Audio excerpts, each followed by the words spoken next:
기자 홍사훈입니다. 월요일 홍사훈쇼 홍쇼 시작하겠습니다. 오늘은 격주에 한번 모시는 박구영 전남대 교수님 모셨습니다. 그리고 조수진 변호사 저하고 같이 물어보는 학생들의 학생 입장 철학기관에 안녕하세요. 안녕하세요. 박구영입니다. 안녕하세요. 반응이 의외로 좋습니다. 의외로 좋아. 이런 이렇게 예상보다 다. 거의 아이돌급이야 인기가. 응원봉 나오게 생겼어 지금. 어떻게 인기를 체감하십니까? 아니 그런 건 못 느끼겠고 예. 사실은 이제 홍상훈 기자님이 이렇게 이야기를 예. 잘 받아서 예. 해주시는 걸 우리 제자들분들이 보고 예. 교수님 요즘에 이렇게 남자분들한테 인기가 많아요.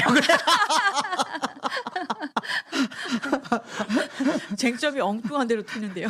나는 여성들한테 인기가 많은데. 그러니까 그 차이가 뭘까? 그러니까 인물의 차이네. 그러니까 내 입은 차마 못 말하겠고 아이 정말. 차마 부인은 못하겠네 내가. 근데 댓글 한번 읽어보세요. 다들 그래요? 이렇게 긴 호흡으로 깊이 있는 얘기 들으니까 그러니까. 너무 좋다고 하세요. 저도 그래요. 사실 그래서 지난주에도 지지난주에 그러니까 기업은 누구의 것인가 네.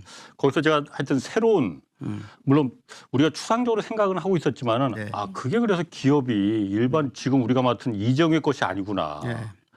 정의선의 것이 아니구나. 국민 모두가 그렇죠. 주장할 권리가 있다라는 거잖아요. 네. 그러니까. 아주 인사이트 좋았어. 예. 오늘 그 얘기도 헌법에서 그걸 더 찾아내려고 하고요. 예. 또 더 나아가서 국가란 누구의 것인가. 예. 이것도 중요한 문제죠. 그렇죠. 예. 그다음에 그 지난 시간에 우리가 AI 이야기잖아요. 예. 네. 그래서 AI라는 게 무슨 특성이 있고 교육은 어떻게 바뀌어야 되는가, 바뀌어야만 하는가 이 얘기 잠깐 좀 복습해보고 싶은데 오늘 거하고 연결이 다 되는 거예요? 연결은 조금 끊기지만 그 얘기를 약간 복습을 해보고 싶습니다. 예. 무슨 말씀이냐면 제가 AI를 최근에 더 일부러 많이 사용해 봅니다. 저도 많이 써요. 네, 많이 사용해 보면서 느끼는 건 뭐냐면 AI가 경제의 양극화를 심화시킬 수 있다는 얘기는 지난번에 했잖아요. 그렇죠. 네. 근데 그보다 더 심각한 문제가 있다는 생각이 들었어요. AI가 지식, 인식의 양극화를 불러올 수 있겠구나. 지식의 양극화. 예. 이게 아주 심각한 거거든요. 인류의 발전사는 예. 지식의 양극화를 좁혀온 역사거든요. 그렇지. 그러니까 예전에는 알미란 특정한 사람들의 것이에요. 그렇지. 아주 소수의 것. 교육받을 기회도 없는 대신들이 많았어요. 대부분의 사람들은 교육받을 기회가 없어요. 교육이라고 하는 것 자체가 원래 예. 권력을 승계하는 양식인 거예요. 그렇지. 지난주에 근데 그 얘기 하셨죠. 예. 활자로 인쇄가 보편화되면서 예. 그게 깨졌잖아요. 네, 그런 얘기 사실 들었잖아요. 자, 그런데 이 AI와 함께 오히려 과거로 얘기할 수 있겠다. 지식의 양극화가 심화될 수 있겠다. 근데 왜요? 왜냐하면 AI가 다 지금 쓰는데? 오픈돼 있잖아요. 예, 언뜻 보면 다 써. 모두가 AI를 쓸 수 있잖아요. 예. 그런데 AI를 어떻게 쓰느냐에 따라서 너무나 큰 차이가 난다는 거예요. 그건 그렇죠. 너무나 큰 차이가 난다는 거예요. 질문에 따라서 답의 질이 너무 다르기 때문에. 그러니까요. 다시 말하면 제가 AI를 사용해 보면 예. 연구 보조원, 우리가 박사급 연구 보조원은 보통 100만 원씩 줘야 된단 말이에요. 예. 그거 1000명 데리고 있는 정도의 효과가 있습니다. 그 정도로 막강한 힘이 있어요. 근데 그건 내가 연구 보조원에게 어떤 부탁을 어떤 협력을 같이 할 수 있는 능력이 됐을 때만 의미가 있는 거거든요. 연구 책임자가 돼야만 연구 보조원이 의미가 있는 거잖아요. 그렇죠. 연구 책임자라는 건 뭐죠? 연구를 기획할 수 있는 힘이 있어야 됩니다. 예. 연구를 기획한다는 것은 그만의 질문이 있어야 돼요. 다른 누구도 할 수 없는 질문을 할 줄 알아야 됩니다. 그러니까 어느 누구도 할 수 없는 질문을 할 수 있는 사람은 어마어마한 연구 세력을 데리게 됩니다. 그 AI를 이용해서 그게 또 배가가 되더라. 예. 그게 그런 능력이 있는 사람은. 예. 그러니까 창의적인 능력이 있는 사람, 예. 기초 학력이 튼튼한 사람은 예. 그러니까 기초 학력이 튼튼하고 창의적인 물음을 제기할 수 있는 사람은 앞으로 어마어마한 능력을 발휘할 수 있다.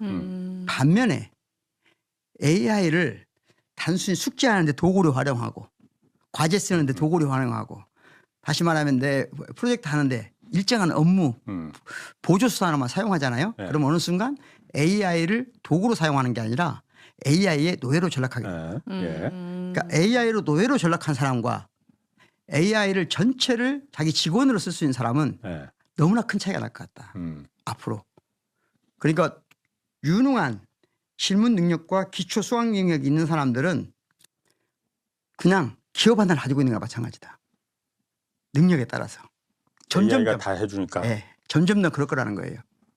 점점점 더 그럴 거라는 거죠. 그러니까 예를 들면 변호사도 아주 뛰어난 문제를 가지고 예. 있는 변호사가 이게 맞는지 틀린지도 구분 못하는 변호사하고는 하늘과 땅 사이로 벌어진다는 거죠. 저 이런 얘기 비슷한 얘기를 이제 어디서 강의 들은 적이 있는데 일반 사람은 한 배의 능력을 갖고 있는 사람은 AI를 사용하면 보통 2배 내지 3배의 일을 그 같은 시간에 할 수가 있대요. 빠른 처리를 볼 때. 근데 남들보다 2배 내지 3배 정도의 능력치를 가지고 있는 사람은 AI를 활용하면 10배, 20배, 100배의 일을 해낼 수 있다는 거예요. 그러니까 그러면은 이게 제곱으로 차이가 벌어지는 그렇죠. 거죠. 저는 그래서 지난번에 그런 얘기 했잖아요. 분업을 통해서 생산력이 250배가 늘어났다는 걸 발견한 게 애덤 스미스라면 예. 지금 AI를 통해서 각 개인의 능력이 2,500배까지 생산력의 차이를 가질 수 있는 사회가 왔다. 그게 무서운 사회다. 그런데 우리나라 사람들이 또한 기회이기도 하다고 생각해요. 기회이기도 하다. 우리나라 사람들이 가지고 있는 가장 큰 장점이 이런 새로운 매체의 등장에 크게 스트레스를 덜 받는 겁내지 않지. 겁내지 않는 특성이 있어요. 맞짱을 뜨지. 예, 다시 말하면 우리가 대개 지금 독일 같은 사회 선진 국가나 미국에 가도 컴퓨터에 관해서 이미 지체된 사람들이 많아요. 컴퓨터만 가지고도. 그래요? 예. 상당한 지식인들도. 상당한 지식인도 스마트폰에 지체된 사람 많습니다. 원고 손으로 쓰나 그러면? 그렇지는 않을 거예요. 아니, 기적했습니다. 그래요? 그게 장점이라고 봤는데 예전엔 그걸 장점이라고 봤어요. 그러니까 장점이라고 봤는데 지금은 어쨌든 우리나라 사람들은 그걸 장단점을 따지기 전에 좋고 나쁜 점이 있는데 빛과 어둠이 있는데 이 나라 사람들은 새로운 매체의 등장에 두려워하지 않는 경향이 있다. 그것은 김대중 대통령 이후에 생겨나는 거라고 봅니다. 자, 그러면 무슨 말이냐. 그런 국민들이 AI라는 새로운 매체를 두려워하지 않기 때문에 우리나라 사람들이 비록 자체 안에 지식 양극화는 있을 수 있지만 전 세계적으로 보면 우리나라 전체가 굉장히 작은 나라지만 큰 힘을 발휘할 수 있다. 그러려면 어떻게 되냐? 특히 초, 중 등 고등교육이 근본적으로 바뀌어야 돼. 바뀌어야만 하는데 바뀌어야 되는데 그중에 고등교육 경우 지금과 같은 학과 체계는 제가 보기엔 위험하다고 봅니다. 지금과 같은 학과 체계가 위험한 것은 대체적으로 제가 오래전에 이미 제가 일본 게이오 대학도 갔었고 세계적인 명문 대학들이 지금 하고 있는 경향이 뭐냐? 학과를 무너뜨리는 겁니다. 학과의 장벽을 무너뜨리고 학생이 처음부터 자기 문제를 가지고 자기 연구를 하는 프로젝트를 수행하는 거예요. 대학 생활이라는 게. 자기가 하고 싶은 거. 하고 싶은 걸 한다기보다는 이런 거예요. 내가 가지고 있는 문제를 세우잖아요. 그러면 이 문제를 해결하는데 필요한 지식이 무언가를 가지고 기초 학력을 배우는 거예요. 철학과에 가서는 논리를 배우고 예를 들자면 사회과학에서는 통계를 배우고 자연과학에 가서는 수리를 배우고 이런 식으로 자기 능력을 갖춰나가야 되는 거예요. 근데 그러려면 그 학생이 입학할 때 자기가 뭘 하고 싶은지 알아야 될 거 아니에요. 그렇죠, 당연히. 근데 전공 없는 늦으면 만약에 없다면 대학에 들어와 찾으면 되는 거예요. 대학에 들어와 찾으면 되는데 어떤 학과에 학생으로 오면 그 학과가 정해준 질서에 따라서 배우게 돼 있거든요. 지금 단언컨대 우리나라가 10년, 15년 안에 이 체제를 바꿔야 된다고 생각합니다. 그러니까 다 바꿀 수는 없지만 근데 무엇을 배우느냐? 기술이 아니고 기초를 배워야 됩니다. 기초를 배운다는 얘기는 아주 쉬운 말로 하면 여전히 대학 고등교육 경우는 크리티컬 싱킹 즉 비판적 사고가 절대적으로 필요해요. 그래야만 질문도 할 수 있고 창의적인 문제를 만들어낼 수 있고 질문을 잘하는 거 그게 중요하다는 얘기는 오래전부터 있었죠. 그렇게 하기 위해서는 지금과 같은 학과의 장벽은 무너져야 된다. 그래서 예전에 그 게이오 대학의 한 사례를 오래된 얘기지만 오래전에 게이오 대학에 제가 벤치마킹 간 적이 있었어요. 가서 보니까 깜짝 놀랐는데 캠퍼스 하나를 전체를 학과 없이 뽑습니다. 전체 학생이 들어와요. 그러면 학생이 우선은 자기가 수업 듣고 10분 교수한테 듣습니다. 그러다가 어떤 교수가 과제가 있고 대부분 연구과제 있잖아요. 그럼 프로젝트에 들어갑니다. 같이 함께 하는 거예요. 그래서 제가 그때 상담을 했어요. 그 게이오대 학생하고. 아니 대학원 박사과정 학생하고 이제 막 신입생하고 대화가 되냐. 시식 차이가 많이 날 텐데. 그런데 놀라운 얘기를 들었어요. 문제 중심으로 결합하면 지식의 양보다 상대하면 되지. 그렇게 중요하지 않습니다. 예. 지식은 물어보면 됩니다. 예. 얼마나 더 많이 사고하고 비판적으로 사고하고 얼마나 더 그렇지. 깊이 있게 대화할 수 있냐는. 예. 오, 야, 그걸 개요대학 학생한테 들은 얘기입니다. 예. 소름 돋는데요. 그 개요대학 학생이 그 학생이 뭐냐면 교포 출신 한국말 잘하더라고요. 예. 어, 제가 일본말을 못하니까 예. 한국말 잘하는 학생 우연히 만나서 인터뷰를 하면서 많은 걸 깨달았어요. 보통은 선배라는 분들이 야 라떼는 말이야, 너가 이거 알아? 그런 시간이 끝났어요. 그냥 지식의 양이 내가 더 많다는 이유로 그렇게 하잖아요. AI보다 많은 지식 갖고 있는 선배는 없잖아요. 그러네요. 네. 그래서 그런 변화에 우리가 민감해야 되겠다. 사실 그런 부분이 저희 세대도 오래전부터 공감을 했는데 기존의 질서를 갖다 그러면 다 완전히 다 무너뜨리고 새로 시작해야 되는 거잖아요. 그게 두려운 거지 그러니까. 그러니까 사실 그걸 방법론에서 그게 맞다는 거 저도 알아요. 그러니까 비판적인 우리 아이들한테 비판적인 시각을 이걸 왜 이렇게만 생각해야 돼? 저렇게 생각할 수 있어야 되는 거 아니야? 이걸 갖다 그게 진짜 교육이라고 생각하는데 그러려면 모든 게 다 무너져야 되는데 공교육 시스템이라는 게 이게 두려운 거지. 그렇죠. 함부로 접근 선뜻 나서기가 시행하기가 겁나고. 그러니까 이게 제일 지금 바꾸기가 좋은 곳은 예. 중등교육 과정은 쉽지 않습니다. 중등교육 과정은 단순히 교육 문제만 있는 게 아니라 대한민국의 모든 욕망이 교차하는 곳이에요. 그러니까 중등교육 과정을 가지고 쉽게 이런 문제를 해결을 하면 위험합니다. 그러니까 이걸 바꿀 수 있는 곳은 초등교육이 우선이고요. 그다음에 고등교육입니다. 고등교육과 초등교육이 바꿔야만 하는데 특히 고등교육 경우는 우리가 지금 늦었어요. 약간 늦었어요. 그래서 저는 고등교육에서는 대학 교수들이 기득권자 아닙니까? 예. 저 같은 사람은 기득권자잖아요. 이 기득권자들이 먼저 이 문제를 절실하게 깨달아야 되는데. 그러니까 연구를 할 때 언제부터 우리가 학과가 생겼냐고요. 학과라는 게 문제 생겼냐고요. 독일이나 유럽에서 원래 학과 시스템이 아니에요. 그렇지. 처음에는. 처음에 다 새로운 학문 방법론을 만들어내면 그 사람의 교수 자리를 주고 그 사람이 그 학문을 만들어 온 거예요. 우리가 생각하는 지금 학과 시스템이라는 것 자체가 아주 최근에 만들어진 겁니다.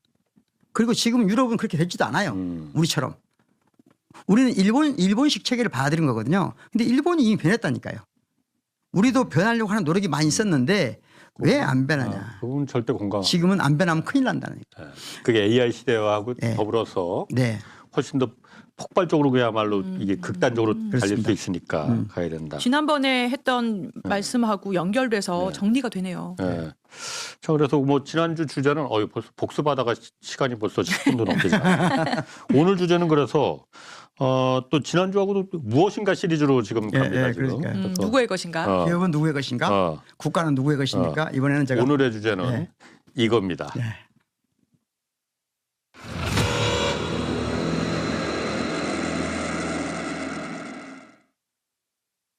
자, 헌법은 누구의 것인가? 이야. 요즘 시대에 딱 네. 와닿는 주제긴 주제인데. 네, 멋있네요. 헌법은 누구의 것인가? 뭐 있어 보여 일단 굉장히. 네, 그러니까요. 어. 누구 거예요? 네. 그러니까 언뜻 들으면 국민은 국민의 것이라 생각하는데 예. 기득권 계층은 그게 아닌 것처럼 느껴지잖아요. 그렇지. 네. 지금 그 괴리가 지금 충돌하고 있는 예, 거거든요. 예. 딱 맞습니다. 예, 인식이 예. 헌법의 주체에 대한 예. 인식이 이론적으로 아니라 구체적 현실 속에서 충돌하고 있어요. 예. 이걸 역사를 살펴봄으로써 그러니까 그 충돌한다는 게 예. 지금 요즘 세태를 그렇죠. 빗대서 말하는 거죠. 예, 예. 헌법이 그러니까 법관들의 것이라고 생각하고 그렇습니다. 있다는 예. 계층과 예. 아니야 헌법은 우리 국민들의 것이야라는 게 충돌하고 있다는 거지 지금. 그러니까 국민들의 그 이야기를 정확히 이해하려면 예. 법 체계라고 하는 것은 예. 법 체계. 그러니까 대한민국의 법 체계는 크게 법의 원칙과 더하기 법의 규범이거든요. 예. 법 규범. 원칙과 법 규범과 규범. 원칙이 합쳐서 그렇지. 법 체계를 예, 구성한단 말이에요. 예, 예. 그럼 법 원칙이 뭐냐? 예. 대한민국 헌법의 원칙이 무엇인지를 오늘 살펴보자는 거예요. 그러면 우리가 현재 누가 헌법은 누구의 것인가가 명확히 밝혀진다. 자, 먼저 원칙, 법 원칙 그러면 변호사님이니까 우리나라의 법 원칙이 뭐야? 대표적인 법 원칙이 뭐야? 뭐 민주주의, 권력 분립, 예. 뭐 법치주의. 예. 그런 말을 할 수, 자유주의. 예. 이런 자유주의란 말을 의외로 많이 합니다. 또 많은 사람들은 우리나라 법 원칙이 뭐야 그러면 자유민주주의 이런 표현을 많이 쓰죠. 지금 빵에 들어가 있는 사람도 자유라는 말은 많이 써요. 네, 자유주의, 자유하죠. 그 연설 한 번 할 때 막 몇 번 몇십 썼어요. 번 그것은 나와. 네. 자유는 원칙이 아니라 이념이에요. 원칙이 아니라 이념입니다. 자유주의는 원칙일 수가 없어요. 주의니까. 예. 예. 주의는 원칙이 될 수 없는 거죠. 예. 안 그렇습니까? 예. 그러니까 자유주의는 주의 ISM 영어로 말하면 ISM이 붙으면 예. 이론의 여지가 있다는 말이고 이데올로기란 말이에요. 예. 그것을 법 원칙으로 세울 수는 없잖아요. 아, 그러니까 민주주의란 말 때문에 주의가 붙어 있으니까 그 법 원칙이 될 수 없지. 똑같은 말이잖아요. 근데 민주주의란 말은 뒤에 ISM이 없습니다. 데모크라시예요. 예. 통치를 누가 하냐는 문제죠. 크라시가 통치란 말이잖아요. 네. 그렇지. 민주주의란 말은 크라시 예. 누가 통치하냐는 거예요. 뭐죠? 데모크라시니까 데모가 통치한단 말이거든요. 데모란 말을 민주들이. 흔한 말들은 민중들이. 피플이라고 우리가 배우죠. 예. 정확히 말하면 신분 여하에 관계없이 그 탄생에 관계없이 예. 지역에서 뽑힌 대표입니다. 원래 데모스라는 게. 데모스란 원래 지역을 말합니다. 오늘 말하면 마을이란 말에 가깝습니다. 얘기하면 기니까 그냥 짧게 데모크라시 민주주의는 이념이 아니에요. 이데올로기가 아니에요. ISM이 안 붙어 있다고요. 이럴 수 있고 저럴 수 있는 게 아니라 누가 통치하냐는 거예요. 데모가 통치하는 거다. 다시 말하면 국민이 통치하는 것이다. 옳은 말로 하면. 이게 법 원칙 1번이에요. 그래서 대한민국은 누구죠? 모든 권력은 국민으로부터 나온다. 예. 이 주권의 원리입니다. 주권. 예. 그러니까 민주주의는 다른 게 아니에요. 주권의 원리입니다. 주권자가 누구냐? 나라의 주인이 누구냐? 주권자가 국민이다. 예. 이게 민주주의 간단한 겁니다. 그렇지. 민주주의는 주인이 국민이라는 거예요. 예. 그러니까 국민이 이 나라의 주인이다. 예. 이걸 잊어버리면 안 돼요. 그 이상은 다른 말이 없어요. 민주주의란 말 속에는. 근데 지금 어쨌든 우리가 맨날 아스팔트에서도 외치는 거는 예. 저 사람들은 우리가 주인이라고 생각 안 하고 예. 자기들이 주인이라고 그럴 수 있죠. 당신들은 예. 개돼지니까 그냥 따라오라. 우리 어디다 토를 다느냐. 예. 이거에 지금 우리가 반발하는 거 거죠. 아니에요. 그러니까 이때 국민이 예. 국가의 주인이다. 주인이다. 이게 민주주의라면 법치주의는 뭐냐 이거죠.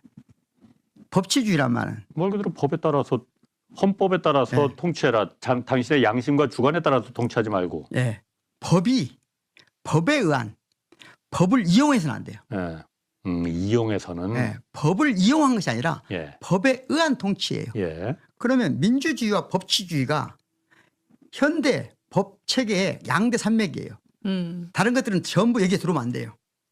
여기는 어떤 이념이나 이데올로기 문제가 아니에요. 이건 그냥 원칙인 겁니다. 한쪽에는 뭐라고요? 민주주의. 민주주의는 주권입니다. 누가 주권자냐? 예. 법치주의는 뭘까요, 그러면? 이때 법치주의. 이때 법치주의란 말에 법이 가장 기본적인 법이 뭐냐? 기본 권위예요. 인권. 그러니까 민주주의는 주권 중심의 원칙이라면 법치주의는 인권 중심의 원칙인 겁니다. 주권과 인권이라는 양대 기둥으로 양대 산맥으로 대한민국의 헌법체가 구성된 겁니다. 그리고 굳이 말하자면 여기 민주주의 주권의 최후의 보루가 제도적으로는 헌법재판소입니다. 법치주의의 최후의 보루는 대법원입니다. 법원입니다. 그러니까 서로 견제와 균형이 필요한 겁니다. 여기도. 여기가 대원칙입니다. 네. 자, 그러면 우리가 이게 두 개의 거대한 기둥인데 역사를 좀 살펴볼 필요가 있다는 거죠. 언제 우리나라는 법치주의를 구성하기 시작했는가? 언제 민주주의를 구성하기 시작했는가? 언제 두 개가 합쳐졌는가? 처음으로. 그러니까 법치주의의 역사에 있어서는 우리가 오랫동안 법을 이용한 통치가 있어 왔죠. 경국대전이라든가 쭉 있어 왔지만 그거는 한비자의 법치주의는 한마디로 말하면 룰 바이 더 로우예요. 법을 가지고 이용해서 룰을 정하는 겁니다. 통치를 하는 겁니다. 이건 한비자에서부터 조선시대까지 다 똑같은 겁니다. 통치의 수단으로 법을 이용했다는 그렇죠. 거지. 네. 이때 가장 중요한 특징은 통치의 수단으로 이용하는 사람들 왕, 국왕, 황제는 법을 만드는 주권자예요. 이들이. 그렇지. 이런 주권자들이 이 법의 통치를 받지 않아요. 예. 그러니까 법을 만든 사람이면서 동시에 법의 통치를 받는 유일한 첫 번째 등장한 것이 바로 현대적 의미에서 국민입니다. 그 이전에는 그런 적이 없어요. 법을 만드는 사람은 법의 통치를 받지 않는다. 주권자는 법의 통치를 받지 않는 겁니다. 그건 오늘날 의미에서 보면 법치국가가 아니에요. 그건 왕도 정치지. 왕이 법을 이용해서 하는 거죠. 자, 그러면 우리나라에서 법치의 이념을 어디까지 끌고 올라갈 수 있을까? 현대적인 법치의 개념을 가장 많이 끌고 올라가면 영종조 시대라고 말합니다. 영조 시대. 네. 영조 정조 시대에 처음으로 영조 때부터 뭐가 있냐면 법 질서를 바로잡고 특히 그때는 뭐가 문제였냐면 관료들이 법을 자의적으로 활용해서 자의적으로 해석해요. 법치가 아니라 거의 인치, 도덕 정치인 겁니다. 도덕적인 통치, 인치는 위험한 게 뭐냐면 통치자가 굉장히 훈련을 잘 받을 때는 하고 통치자가 사악한 사람이 있을 때 하늘과 땅 차이인 거예요. 도덕의 이름으로 아주 좋은 통치자와 아주 나쁜 통치자가 도덕의 이름으로 모주 통치를 합니다. 이런 건 법치가 아니에요. 인치지. 인치. 옛날 그래서 우리가 원님 재판이란 말도 있었잖아요. 네. 지 맘대로 기분에 따라서 내키는 대로 판결을 내린다는. 그래서 영조 정교 때 예. 법관들이 그 지역의 원님들이 예. 판결을 내릴 때 법전에 기초하도록 지시를 내립니다. 그때부터? 그전에는 그런 지시가 없죠. 없었어요? 없죠. 그러니까 언제든 자의적 해석이 가능합니다. 그게 더 놀라워요. 안정된 해석이 없는 거예요. 네. 법 해석하기 없는 거예요. 한마디로 말하자면. 그때 영정조 때부터 그럼 그렇죠. 그게 법치라는 게 나왔다. 그렇죠. 법치라는 것을 길게 끄집어 올라가면 우리 영종조로 본다. 법대로 하지 않는 원님은 그러면 무슨 뭐 불이익이 있어요? 그렇죠. 당연히 이제 고발할 수 있는 거죠. 그러니까 그걸 제가 임의적으로 자의적으로 해석하는 게 아니라 현행 대한민국 헌법 재헌의회에서 이걸 확인하고 있습니다. 재헌의회 회원들이 그 당시에 대한민국의 지금 법치주의를 만들려고 하는데 우리가 어디까지 끄집어 갈 수 있냐. 그건 영종조까지 갈 수 있다. 제가 임의적으로 정한 게 아니고 대체적으로 이렇게 합의를 했다. 예. 영종조에서 왜 그랬느냐. 첫 번째 법률에 의한 해석에 기초하라. 심판을. 그리고 두 번째는 가혹한 형벌을 금지시키는 겁니다. 임의적으로. 그러니까 법이 왜 이렇게 국가가 이렇게 잔인합니까? 지난번에 대통령이 말했잖아요. 잔인한 건 법치가 아니에요. 법은 잔인하면 되는 거 아닌 거예요. 엄격해야지 잔인하면 안 돼요. 지금 대한민국 헌법이 대한민국 지금 법률 집행 과정이 지나치게 잔인하잖아요. 약자에게 특히. 예. 그러니까 가장 중요한 핵심이 뭐냐면 검사가 혼자 항고를 할 수 있잖아요. 피고는 안 하는데 이런 거 금지시켜야 되거든요. 예. 지금 그거 하고 있는 나라 우리나라밖에 없어요. 이것도. 그러니까 검사가 국가를 대리해서 지나치게 가혹한 겁니다. 잔인하고. 이거 영종조 시대 때 문제가 된다고 봤어요. 그거 금지시킨 겁니다. 그래서 정교의 경우는 예를 들자면 쉽게 말하자면 사형제도의 경우는 실제로 오늘 나왔던 3심제를 하도록 반드시 했어요. 정교 시대 때. 사형을 집행할 경우는. 예. 그 정도까지 국가도 사람을 함부로 죽일 수 없다. 국가도 사람을 죽여서는 안 된다. 잔인해서는 안 된다. 이런 게 시작된 것이 사실은 처음 시작된 것이 영종조 시대 때인데 영종조 시대는 왜 법치주의라고 말하지 않느냐.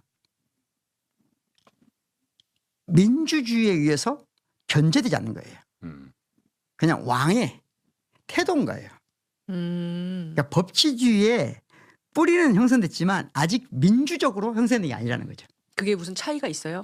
큰 차이가 있죠. 그러면 다음 왕에게 뭐 계승이 안 될 수도 있다? 아니죠.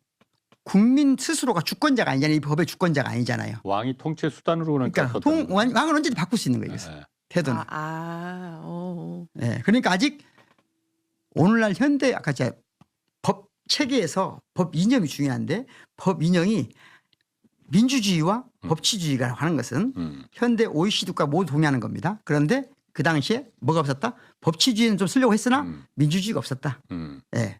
그런데 그걸 처음으로 가장 큰 사건은 1894년이거든요. 93 무슨 일이 있어요? 우리나라의 이 법체계에서 가장 중요한 1894년이에요. 예. 갑오 농민혁명. 농민혁명. 예. 예. 그러면서 갑오 개혁이 이루어지잖아요. 예. 쉽게 말해 일정한 진보 당시에 조금 개혁적인 사람들이 권력을 장악하잖아요. 그러면서 상당 부분 평등 사상이라든가 예. 약간 주권에 대한 의식이 생기기 시작해요. 아직 백성이 법의 주인이다라는 의식은 없어요. 예. 다만 법치주의를 어디까지 발전시키냐면 백성은 평등하다는 거죠. 이건 법치주의, 이건 인권에 관한 것이 주권에 관한 게 아니에요. 그러니까 주권과 인권을 구분할 줄 알아야 됩니다. 그러니까 백성은 평등하다. 다시 말하면 그러면서 노비제도를 폐지하고 공사 노비제도를 폐지하고 사람을 거래하는 것 폐지하는 것 이런 건 예. 개혁적이죠. 그런데 이건 다 법치주의 내용이라는 거예요. 오늘날 법치주의는 아까 인권 보호라고 했잖아요. 예. 법치주의 내용인데 이때에도 뭐가 없었다? 민주주의가 없었다. 주권은 없었다는 예. 거죠. 그러니까 갑오 농민 전쟁의 주체들은 주권을 주장한 거거든요. 예. 그러니까 우리가 주인이다. 그렇죠. 어. 주권 재민. 그 전까지는 왕이 주인이었었는데 네. 처음으로 이 나라에서 민주주의 원칙을 앞에 내건 것은 갑오 농민 전쟁이에요. 그리고 그것을 받은 개혁가들은 주권을 달라고 했는데 인권을 준 거예요. 민주주의를 주장했는데 요즘 말로 하면 법치주의를 내세운 거예요. 그러니까 주권이 그만큼 주권은 왕에게만 있다고 생각했거든요. 민주주의와 법치주의가 다 같은 거 아니냐? 같은 건 아니다. 하늘과 땅 사이죠, 이것은. 어. 항상 잊어버리면 안 되는 것은 민주주의는 주권, 예. 법치주의는 인권. 그 얘기를 왜 하시는지 제가 대충은 짐작은 하겠습니다. 지금. 예, 이게 법철학 공부 때 기초 중에 기초예요. 법철학 기초 중에 기초. 네네. 예, 주권 이게는 뭐다? 민주주의, 인권, 법치주의. 그러니까 법을 다루는 사람들은 유일하게 변호사님이나 검사님이나 판사님이 해야 될 것은 뭐다? 여기 법치주의자잖아요. 법치주의를 담당하는 사람들이잖아요. 그러면 국민의 기본권을 지키는 거예요. 다른 건 다 부차적인 거예요. 부차적인 것이다. 예. 자, 그러면 이때 1894년도에 고종 입장에서도 뭔가 이게 이 큰 바람을 따라가야 돼. 예. 따라가기 위해서 만든 게 홍범 14조라는 거예요. 홍범 14조. 홍범. 14조를 예. 발표했는데 이게 이제 당시로는 우리나라로 법적 형식을 가진 이게 헌법의 형식을 가진 거거든요. 홍범 14조가 가장 개혁적인 예. 실제로 왕실에서 발표된 가장 개혁적인 첫 번째 헌법안이 홍범 14조예요. 14개 안이에요. 홍범이나 요즘은 헌법에 가까운 말입니다. 네네. 헌법 14조 이 정도 홍범 14조인데 예. 그게 1조가 뭐냐면 청나라에 의존하는 생각을 끊어버리고 자주 독립의 기초를 튼튼히 세운다예요. 좀 현실적이네 매우. 예. 그게 그러니까 우리나라 독립국가가 되겠다. 자주국가가 되자. 예. 그 다음에 원칙들이 뭐냐면 가상국가를 폐지하겠다. 이게 그 전까지만 하더라도 나라가 이씨 왕조 것이거든요. 예. 이씨 가문 거예요 그냥. 그렇지. 예. 그거 폐지하자. 예. 그리고 조세도 이제 법정에 의해서 하자. 법에 의해서 조세도 정하자. 이런 것 상당히 그러니까 법치주의의 형식을 많이 갖추게 됩니다. 그러네요. 다만 그때도 무엇은 안 된다? 주권의 문제는 아닌 거예요. 선은 넘지 마라. 예, 선은 넘지 마. 국민들이. 그렇죠. 너희들이 선을 넘을 때 계급은 분명히 있는 건 인정해라. 그렇죠. 그러니까 어디를 넘지 마라. 이번에 우리가 넘은 데가 어디죠? 이번에 비치혁명 때 남태령? 남태령. 여기는 넘지 마라. 안 넘는 조건으로 내가 너희들의 그렇지. 인권은 줄게. 예. 이게 조세도 이제 법에 따라서 그렇죠. 예상할 수 있게 부과하고 그렇죠. 청나라 간섭도 좀 배제해 볼게. 그렇죠. 근데 주권 이런 얘기는 아예 안 돼. 없어. 그러니까 조선 기득권층이 항상 그렇다는 거죠. 그렇지. 예. 나 너희들이 원하는 거 좀 던져줄게.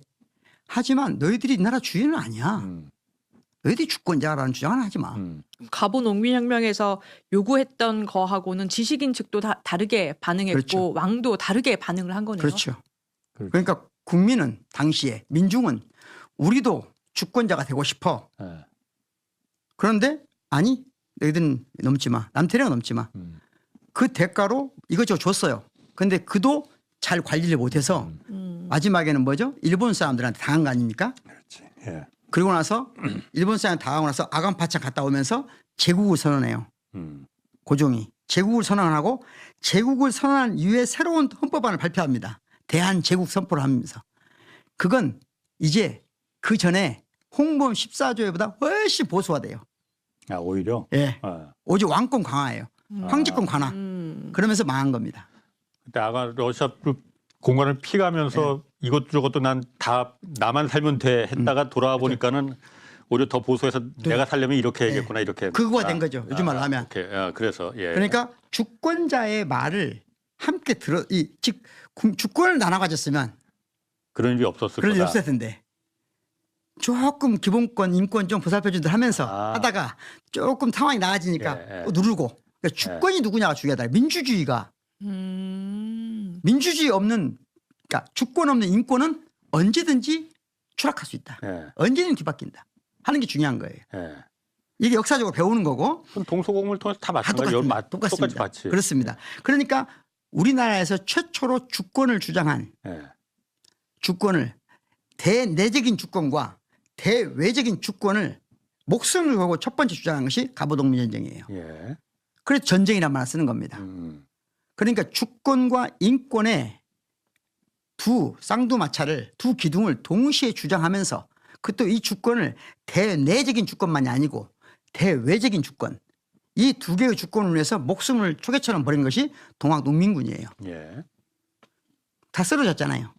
그리고 나라가 망했죠. 예. 국군이 다 한 거죠. 예. 일본을 오히려 끌어들여서 내 왕권을 지키기 위해서는 쟤네들을 다 죽여달라 이렇게 네. 한 거잖아요. 그렇죠. 아. 이게 이렇게 입체적인 얘기인지 몰랐어요. 그리고 이게 법치주의, 민주주의 그렇죠. 이렇게. 똑같은 갑오 농민 전쟁의 똑같은 형태로 주장을 한 게 뭐냐? 주권과 인권을 동시에 주장한 게 3.1 독립운동입니다. 3.1 독립운동이 대외적인 주권만 주장한 게 아니에요. 대내적인 주권과 대외적인 주권을 동시에 주장한 겁니다. 그걸 어떻게 증거로 내세우냐? 증거로. 바로 한 달 열흘 뒤에 그러니까 3.1 독립운동에 기미 독립선언서를 내세우잖아요. 예. 거기에는 내용이 똑같이 여전히 주권과 인권에 대한 종합적 인식이 좀 부족해요. 독립선언서에는 여기 엘리트들이거든요. 여전히. 그런데 국외 망명에 있던 사람들이 3.1 독립운동, 당시 기미혁명이라고 됐습니다. 3.1 운동 또는 기미혁명. 기민년이 일어났으니까 기민년 3.1 혁명 또는 3.1 기미혁명이라고 하는데 이때 그 정신을 그대로 가져온 게 뭐냐? 1919년이죠. 똑같은 해, 같은 해, 한 달 열흘 뒤에 3월 1일이 아니라 4월 11일 날 최초로 대한민국 임시정부 임시헌장이 발표됩니다. 임시헌장. 예. 거기에 주권과 인권이 명확히 함께하는 대한민국 최초의 헌법이 생겨난 거예요. 그때 처음 주권이 등장한다. 주권과 이거죠? 인권이 합치됩니다. 야. 네. 그게 우리나라 최초인 최초 거죠. 헌법인 거죠. 최초인 거죠. 대한민국 임시헌장에. 거기에 뭐라고 돼 있냐? 대한민국의 모든 주권은 누구에게 있다? 인민에게 있답니다. 그 당시는. 그때는 조선시대는 인민이란 말이에요. 왜냐하면 인민이란 말이 사람하고 백성하고 합친 말이거든요. 양반은 사람이고 백성은 그러니까 민이고 다 모든 사람. 요즘 말하면 모든 사람이에요. 예. 모든 사람이 이 나라의 주권자라고 하는 것을 그래서 대한제국이 아니고 대한민국으로 한 거죠. 제국이 아니고 민국. 예. 1919년 그때 4월 11일 날. 그 처음 임시정부 아까 뭐라고? 임시헌장. 임시헌장의 예. 그 부분이 지금 오늘날의 헌법 그대로 전부 나옵니다. 그때 처음 그대로 첫 1조가 됐다. 그대로입니다. 대한민국은 민주공화국이다. 그게 우리가 주권을 인정한 처음이 그렇습니다. 1919년이었다. 그래서 대한민국이 언제 건국됐냐? 대한민국은 1919년 4월 11일 날 도덕적으로 건국된 겁니다. 그러네요. 그러니까 도덕적으로. 이게 그 갑오개혁 때, 그러니까 갑오농민혁명 때 많은 분들이 그 1800년 말에 피를 흘리고 그 뒤로부터 한 20년 지나서 1919년에 3.1 운동을 하면서 외세에 대해서 많은 분들이 피를 흘리면서 우리나라의 지식인층이라든지 주권자라든지 나라 자체에 요구했던 것이 우리에게 주권을 달라. 우리가 결정하겠다. 그게 너무 이제 팽창해가지고 더 이상은 어떻게 이제 거스를 수 없는 대세가 되니까 드디어 1919년 임시헌장에 그 내용이 들어간 거네요. 그렇죠. 쭉 지금 영종조 시절부터 시작해서 지금 쭉 3일 1919년까지 왔어 예. 지금. 그래서 갑오 농민 전쟁하고 예. 3.1 운동이 우리 헌정 질서의 가장 중요한 사건인 거예요. 이 두 혁명에 갑오 농민 혁명과 기미 혁명의 정신을 받들어서 대한민국 임시정부와 헌장이 만들어진 거예요. 이게 없었다면 우리는 대한제국 망명정부를 만들었을 겁니다. 제국 왕권 정치인. 예. 예. 모든 나라의 예. 모든 나라가 대외적인 주권을 회복하기 위해서 예. 과거 어딘가 제3국으로 망명해서 예. 정부를 세울 때 망명정부라고 하지 임시정부라고 한 사례가 없어요. 그래, 그 차이가 그렇습니다. 망명정부가 된다는 것은 대한제국을 잇겠다는 말이에요. 그럼 대한제국 망명정부가 돼야 됩니다. 예. 그런데 우리는 대한제국을 만드는 과정에서 누가 희생됐죠? 주권자인 백성이 예. 일본 사람들에 의해서 또는 조선 왕실의 병사들에 의해서 무참히 죽었잖아요. 예. 무참히 많은 사람들이 죽었잖아요. 예. 그거 죽은 사람들이 우리가 다시 조선의 대한제국으로 돌아간다고 받아들일 수 없죠. 예. 그래서 대한민국으로 간 거예요. 대한민국이니까 임시정부인 거예요. 대한민국. 그렇죠. 제국이 아니라 민국. 대한제국 망명정부로 가지 않고 그게 또 그런 의미가 있구나. 그렇죠. 대한민국 임시정부인 거예요. 그러니까 임시정부인 거예요. 이게 중요한 말이에요. 엄청 중요한 말이에요. 제국으로 가지 않겠다 이제. 그렇죠. 민국으로 가겠다. 네. 그래서 임시정부로 그렇습니다. 이름을 네이밍을 줬다. 전 세계에서 망명정부가 아니고 임시정부를 만든 나라는 우리밖에 없어요. 네.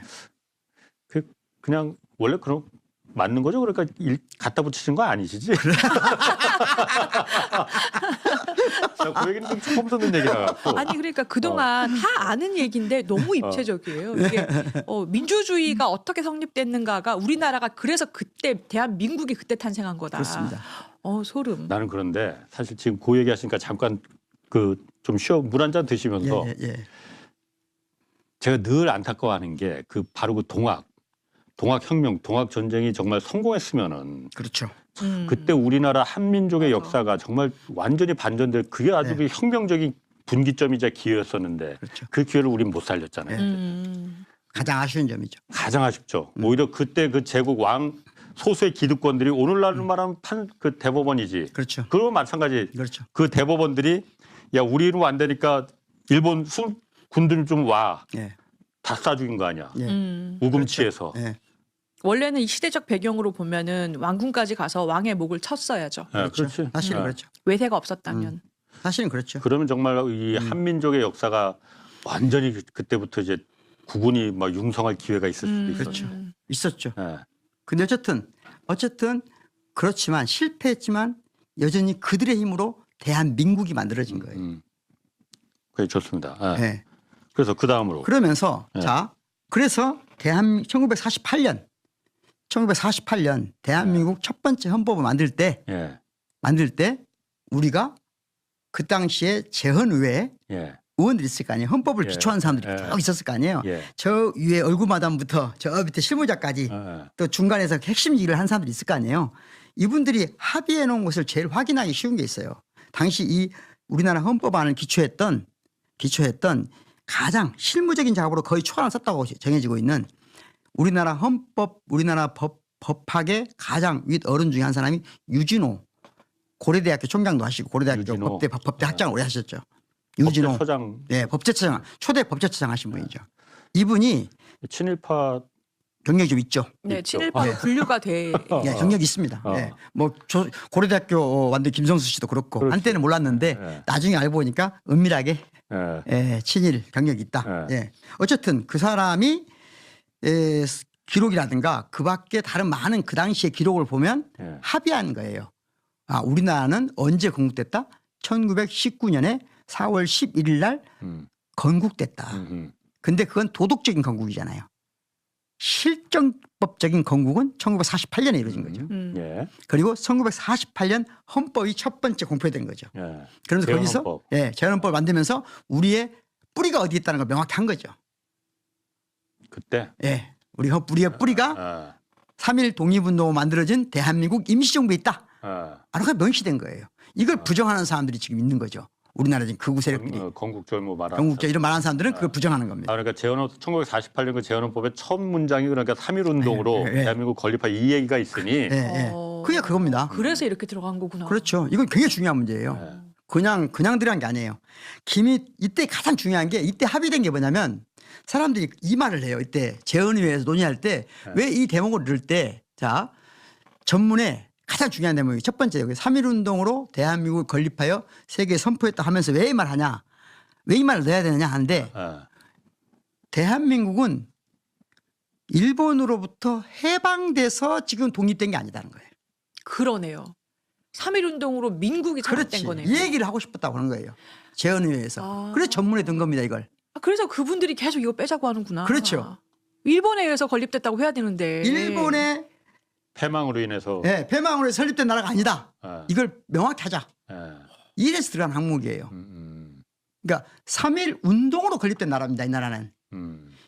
일본이 망해서 건립된 나라가 아니고 이건 하늘과 땅 사이예요. 이거 제가 한 말이 아니에요. 제가 한 말이 아니고 당시 대한민국의 좌우를 막론하고 이념과 관계없이 재헌의회에 참여했던 사람들이 모두 동의해서 만든 상황입니다. 모두는 물론 아니겠지만 다수가 절대 다수가 동의한 대목이에요. 물론 이때 헌법 초안하고 마지막에 수정하면서 큰 갈등이 세 가지가 있었습니다. 양원제로 할 것이냐 단원제로 할 것이냐. 국회를. 대부분 나라가 양원제잖아요. 네. 왜 양원제를 할지 아세요?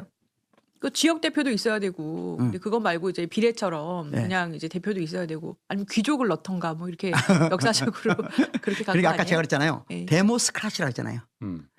통치자가 누구다고 했죠?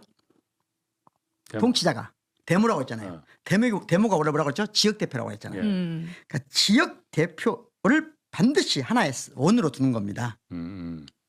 지역 민주주의의 뿌리가 지역을 대변하는 것이어야 되기 때문에 지역을 대변하는 상원, 그 다음에 국민 전체를 대변하는 우리 같은 국회의원, 하원 이렇게 양원제를 하자 하는 게 일반적인 유럽 사회의 합의예요.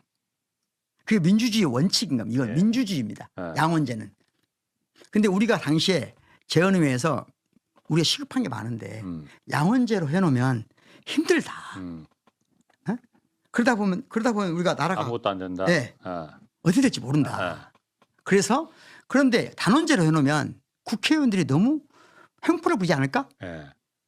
해서 그렇죠. 그걸 막겠다고 만들어 놓은 것이 대통령 거부권입니다. 맞아요. 대통령 거부권은 그래서 만들어진 겁니다. 그러니까 만약에 단원제로 하면서 그 안전장치로. 그렇죠. 그게 첫 번째 논의였고 두 번째는 잠깐만요. 나 그거 전에 아까 그 재헌헌법 그 3.1운동을 인용으로다가 만든 거라고 했잖아요. 그래서 이제 1919년이 이제 건국한 그렇죠. 그 해라고 이제 말한 게 우리는 그렇게 말하지만 저쪽에서는 아니다. 48년에 일본이 패망하면서 그렇죠. 자동으로 우리가 그때 덤으로 다 얻은 거다라고 했잖아요. 재헌헌법에 그때 재헌헌법을 만든 사람들 중에서도 유진호 초대 법제처장도 어쨌든 친일의 행적이 있습니다. 분명히. 그 사람들조차도 저렇게 3.1운동이라는 걸 저렇게 넣었다는 걸 다 아는데 그 사람들은 저걸 어떻게 그럼 해석을 그러니까 내놓습니까? 우리가 친일도 여러 가지 친일이 있지만 이제 나라가 더 이상 망할 것 같다. 더 이상 독립 못할 것 같다. 해서 친일하는 사람도 있잖아요. 후반부에 유진호도 이제 그런 사람이 하나였어요. 그러니까 이 사람은 그러나 3.1 독립운동이라든가 동학농민전쟁에 대해서 굉장히 가슴 아파한 사람이에요. 그리고 그게 대세였어요. 대부분에. 친일을 비록 적극적으로 한 잔인한 사람들 말고 그래도 양심을 가진 당시에 헌법을 기초한 사람들은 대부분 이념적 차이는 있었지만 민족에 있어 차이는 없었어요. 그러니까 민족주의자냐 사회주의자냐 차이 있었어요. 이념적 차이도 있었어요. 하지만 우리의 역사 특히 대한민국의 역사에 대해서 이견이 별로 없었어요. 그러니까 제 말은 그러니까 그거는 이해하겠는데 오늘날의 그 건국절을 주장하는 그 일부 그러니까 그런 부류의 사람들이 저 재헌헌법에서도 이미 우리가 이념으로 바꿔놨는데 저걸 갖다 보고도 왜 그러니까 그걸 주장합니까? 그걸 부정하고 싶은 거예요. 자기들이 뿌리가 친일파인데. 그거는 저거는 저거고 가장 싫은 거죠. 재헌헌법은 재헌헌법이고 우리는 그거 그렇죠. 인정 안 한다 이거라 그렇죠. 이거죠. 그러니까 지금 현재 우리나라의 극우 또는 윤어게인, 뉴라이트들의 가장 첫 번째 의식이 비틀어지기 시작한 건 뭐냐면 재헌헌법에서 심지어 친일한 사람들조차도 그래 우리 헌법은 우리는 일본이 망해서 우리나라가 생긴 게 아니야. 우리의 죽을 각오로 싸운 3.1 운동으로 이 나라가 만들어진 거야. 합의했어요 다. 이때 큰 의견이 없었어요. 그런데 그때 숨주고 지내던 친일파들이 잔당들이 그렇지. 오해에서 출구를 마련한 거 아니에요. 그러면서 이걸 부정하는 겁니다 지금. 그러니까 이런 걸 좀 알아야 되는데. 그러니까요. 어? 아니 근데 이 역사를 네. 쭉 이론적 배경으로 바탕으로 해서 네. 들으니까 이 문구가 얼마나 중요한 건지 알겠어요. 엄청나게 중요한 거죠. 엄청나게 중요한 엄청나게 거네요. 중요한 겁니다. 그렇구나. 음. 난 저 재헌헌법에서 저게 그 우리가 CG로 저걸 만들면서도 아니 3.1운동 그거 뭐 우리가 했다는 거 다 아는데 저게 그렇게까지 왜 중요하다고 이렇게 뭐 네. 만들까 그러니까 했는데. 이 나라가 일본이 망해서 만들어진 나라가 아니다. 예. 이게 중요한 거예요. 이렇게. 다시 말하면 우리는 음. 국민 주권을 주장한 갑오 농민 전쟁에서 그것을 이어받은 3.1운동이 대내외적인 주권을 주장했다는 거죠. 그 뜻을 받들어서 1919년 4월 11일 날, 역시 사람 강의를 들어야 돼. 4월 11일 날, 글로는 많이 봤는데 네. 이제 깨달은 건 처음이에요. 어디다 포인트를 강조하냐 문제죠. 예. 네. 그래서 이 헌법 전문의 이 대목이 너무나 중요하다는 거예요. 예. 이걸 지금 없애고 싶어요. 보수는. 보수는 이걸 없애고. 네, 그렇죠. 보수는 아니라보다는 그렇죠. 정확히 말하면 극우. 극우의 보수가 아니에요. 이건. 극우. 보수야말로 이걸 지켜야 되거든요. 뉴라이트. 네. 뉴라이트는 보수가 아니에요. 극우지. 극우. 그리고 더 나아가서 지금 윤어게인 하는 사람들은 이 첫 번째 기미 3.1 운동으로 대한민국을 건립하여 이 대목이 너무 싫은 거예요. 아까 그 양원제를 하지 않고 국회를 하나로 만드는 대신에 그럼 양원제에서 볼 수 있는 견제가 없으니까 대통령 거부권 만들었다는 부분도 예. 저는 이제 이렇게 깨달은 건 처음인데 책에서만 봤는데 예. 윤석열이 제일 많이 썼잖아요. 그렇죠. 거부권. 그렇죠. 이거 알고 썼는지 모르겠네요. 뜻을 알고 썼냐 김건희 지키려고 그렇게 남발하고 아이고. 근데 재헌헌법 그거 말고도 첫 번째 문장 말고도 나머지 조항들이 지금하고 그렇게 크게 다르지 않아. 거의 100년 전인데. 이때 예. 가장 또 하나 중요한 논쟁 중에 하나가 의원내각제냐 대통령제냐였어요. 근데 이 헌법을 기초한 유진호 박사는 예. 나 그때 법률 전문가들은 다 의원내각제를 선호했습니다. 예. 근데 이승만이 자기가 권력을 독점하기 위해서 끝까지 대통령제를 우겨요. 예. 그러다 보니까 모든 체계는 우리나라 법 체계는 헌법 체계는 의원내각제 형식으로 돼 있습니다. 법 체계는 그런데 예, 거기다 대통령제만 아, 딱 얹힌 거예요. 형식의 그게 대통령제가 세상에 그렇다. 없는 법이 된 겁니다. 우리가. 아. 그래서 총리제도가 있는 거예요. 이때. 그러니까 총리제도를 만든 것도 원래는 의원내각제를 중심으로 해서 총리가 있는 거거든요. 원래 부통령이 있어야죠. 그렇죠. 그렇죠. 예. 부통령이 있어야 되는 거죠. 근데 이승만의 그 권력 야욕 때문에 절충했구나 그러면은. 아유 압박한 거죠. 아니 그러니까 그렇죠. 의원내각제와 그 이승만이 그래도 나는 대통령에서 다 가질래 내가 절충했다. 그래서 그렇죠. 총리 그럼 도 이렇게. 그렇지 않습니다. 아. 그래서 기이한 제도가 생긴 거죠. 세계사에 없는. 세계사에 어디에도 없는 아. 의원내각제 법 형식을 가지고 있는데 예. 거기에 대통령이라는 제도가 들어온 거예요. 예. 그것이 이제 언젠가 제가 개헌을 하면 바꾸자.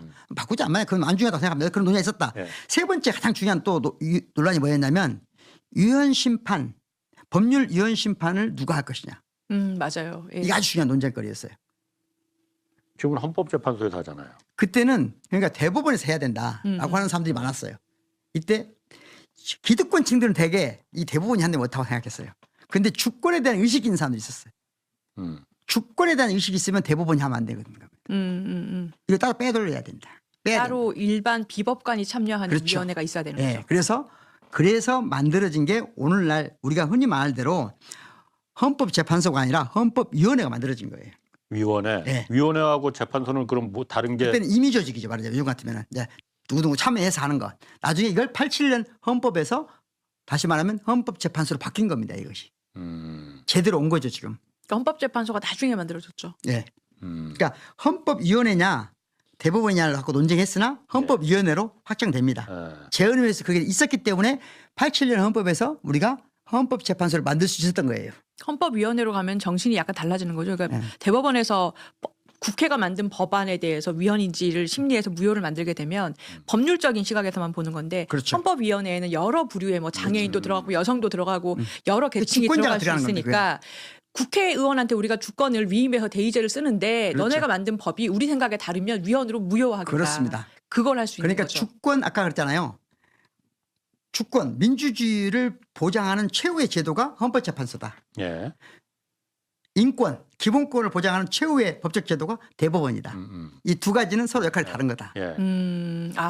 예? 그게 또 이렇게 연결되는 거네요. 예, 그걸 사람들이 아직도 이해를 못해. 그래서 무슨 막 누가 더 높냐 아니냐 이런 엉뚱한 논쟁을 하는 거예요. 아, 그래서 이게 우리 그때 막 남태령 넘고 이러면서도 그때 탄핵 결정 안 나가지고 헌법재판관에 대해서 굉장히 문제의식이 깊어졌을 때 네. 마지막에 나왔던 그 제도 개선 논의가 헌법재판관에 비법관인 당연히 사람들을 그렇습니다. 일부 넣어야 된다. 아니, 당연히 그래야 됩니다. 법률가들끼리 하니까 이제 문구 짜고 어쩌고 저쩌고 뭐 이게 형식이 어쩌네 이러고 앉았다. 최소한 이런 얘기 그 나왔던 안에 게 이 맥락이에요. 법대 교수들이라도 들어가야 됩니다. 최소한. 그러니까 헌법재판관을 그죠? 그렇죠. 아예 비법관이 일부는 네. 들어가야 된다 그리고 이 논의가 있어요. 거기 실무를 보는 사람들이 다시 말하면 지금처럼 전문가 집단만 있어서는 안 돼요. 민주적인 방식으로 의견이 전달돼야 됩니다. 이게 헌법재판소가 있는 이유예요. 헌법재판소는 뭐라고요? 민주주의, 주권자의 뜻을 따르는 겁니다.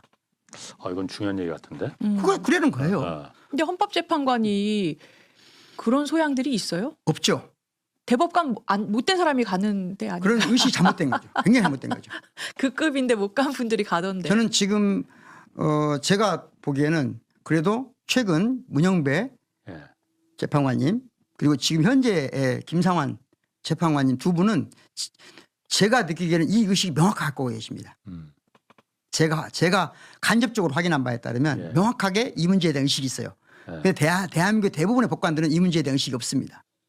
그러니까 지금 오늘 주제가 헌법은 누구의 것인가를 그렇죠. 말하는 거잖아요. 그렇죠. 그걸 말하기 위해서는 헌법은 누구의 것인가를 갖다가 잘못된 헌법이면은 그게 위원이든 어떤 요걸 갖다 판단해 주는 게 만약 법관들만의 법조인들만의 시각으로 보면은 그 헌법은 당연히 일부의 것이라고 생각할 수도 있으니 네. 옛날처럼 차라리 초기에 우리 헌법 정신처럼 네.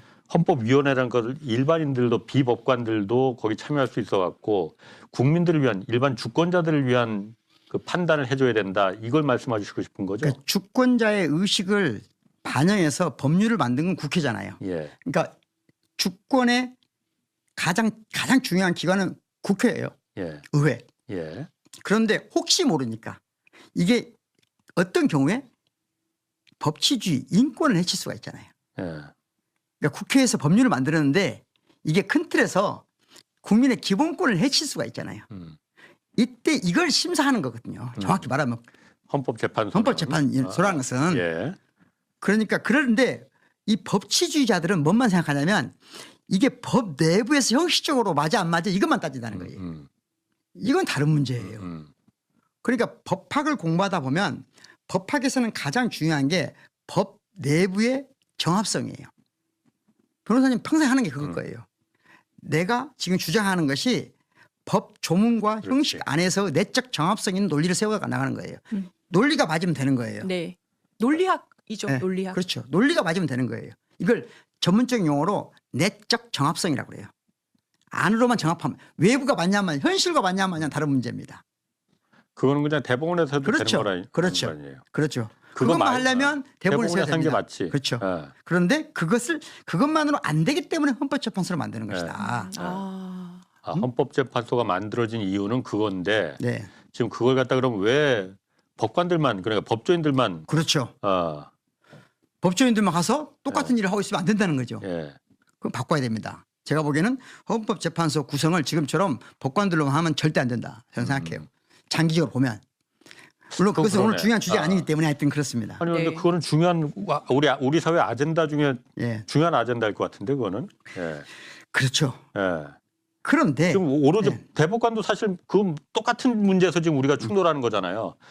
절대로 우리 영역은 우리가 알아서 할 테니까 인사든 뭐든 행정이든 외부에서 참여하지 마. 이게 그거잖아. 니들이 뭘 한다고 지금 이거잖아요. 맞아요. 예. 지금 현재 우리나라의 사법 행정과 관련해서 가장 큰 문제가 뭐냐면 자, 사법부 독립이란 말은 제가 보기에는 헌법적 말에 안 맞습니다.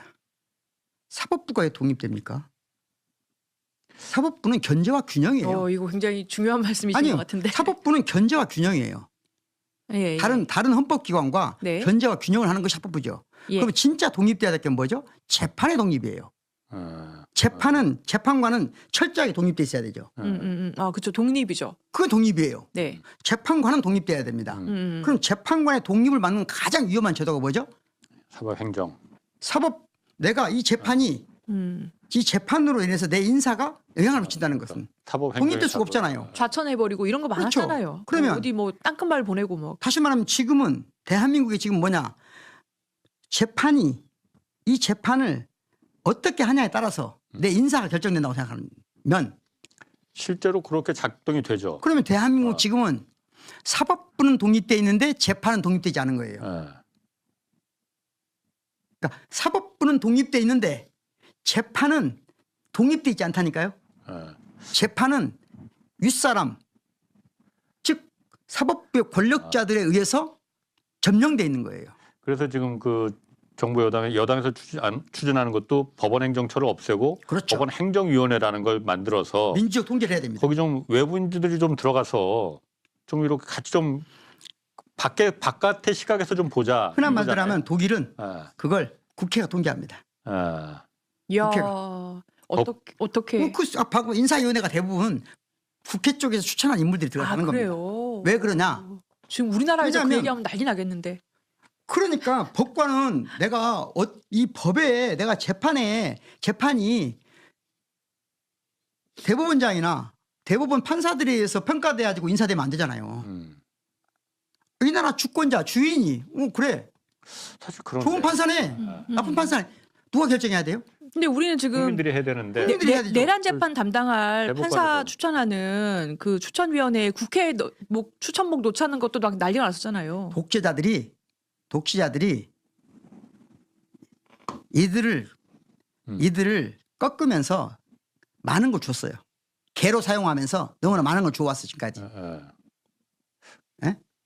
검찰에게도 그랬고 검찰에게도 그랬고 예. 이 군인들 무식하잖아 옛날에. 예. 그 무식한 군인들이 위에서 막 권력을 행사하면서 자기들 개로 이 사법기관을 활용하면서 많은 걸 줬어요. 그러면서 민주적 통제가 안 된 거예요. 그게 지금까지 내려오다 보니까 지금까지 대한민국에서 가장 변하지 않은 기관들이 몇 개 있습니다. 예. 아까 대학도 그중에 하나죠 사실은. 대학이 그래서 유지인 거고 대학도 그렇죠. 대학은 그래서 좀 변하고 있는데 끝까지 일제시대 이후로 변하지 않는 기관이 어디냐. 그게 사법기관이에요. 법원이에요. 그리고 법원이 너무 지나칠 정도로 독립돼 있지 않다. 다시 말하면 법관이 독립돼 있지 않다는 거거든요. 이게 위험한 거예요. 예. 다시 말씀드리지만 사법부는 견제와 균형의 기관입니다. 사법부는 무엇을 있죠? 사법부는 국민의 기본권을 보호하기 위해서 있는 겁니다. 사법부는 다 하는 목적이 없어요. 예. 국민의 기본권을 보호하는 마지막 최후 보루가 사법부입니다. 예. 그래서 그런 사법부는 입법부나 행정부나 헌법재판부나 선거관리위원회의 견제와 균형을 받아야 됩니다. 다른 헌법기관과 함께. 그런 거예요. 견제와 균형이 제일 원칙이에요. 독립은 원칙이 없습니다. 독립은 사법부 내에 재판이 독립돼야 되는 거예요. 법원 행정이 독립돼 있으면은 재판의 독립이 가능하지 않다라는 그렇죠. 얘기잖아요. 안 되죠 당연히. 나 오늘 하나 건졌네. 예. 지금 그러면은 내가 그거 얘기가 나왔으니까 지금 어쨌든 지금 내란 전담 재판부에 대해서 굉장히 논란이 많잖아요.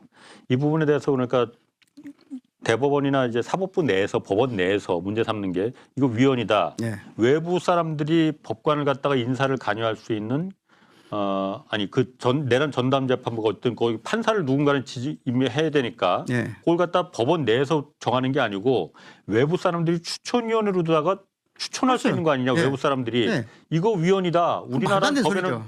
말도 안 되는 말도 안 되는 소리예요. 소리예요. 그건 위헌 소지가 있는 게 위헌 소란이에요 그냥 제가 보기에. 이런 위헌 소란을 피우는 겁니다. 위헌 호소인. 위헌 호소입니다.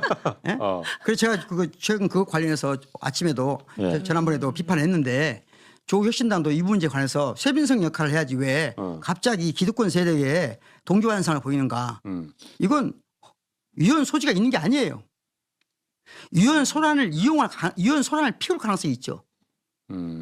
위헌 소란을 피운다는 것은 무슨 말이냐면 위헌 소지가 있다라고 법원이 예. 이걸 헌법재판소에다 넘기는 겁니다. 그래서 재판을 중단하는 소지가 있죠. 예. 그건 위헌 소란을 피울 가능성이 있는 것이지 그렇지. 위헌 소지가 있는 게 아니에요. 재판 중단될 가능성은 있을 그렇죠. 건 봐요. 위헌 그런 건 소란이에요. 있어. 제가 보기에는. 아니 그런데 이게 위헌이냐 아니냐 이 부분에 대해서 그러니까 그건 법원 추천위원회를 갖다가 법원 밖에 사람들이 추천한다는 거 물론 법에 대한 지식이 있어야겠지. 그러니까 완전히 그 나 같은 무지랭이를 갖다 추천위원회로 하면 안 되겠지만은 법에 관련된 충분한 소양과 지식이 있고 경험 있는 사람들 갖다가 이런 사람들이 내란 전담 재판부를 하면 좋겠네라고 추천하는 거는 그게 그러니까 위헌이냐 아니냐 이 부분에 지금 딱 막힌 거 아니에요? 그러니까 내란 재판부를 지금 관련된 문제로 입건까지 된 대법원장이 지휘 아래 있는 예. 아까 말했잖아요. 법원이 독립돼 있지 않다.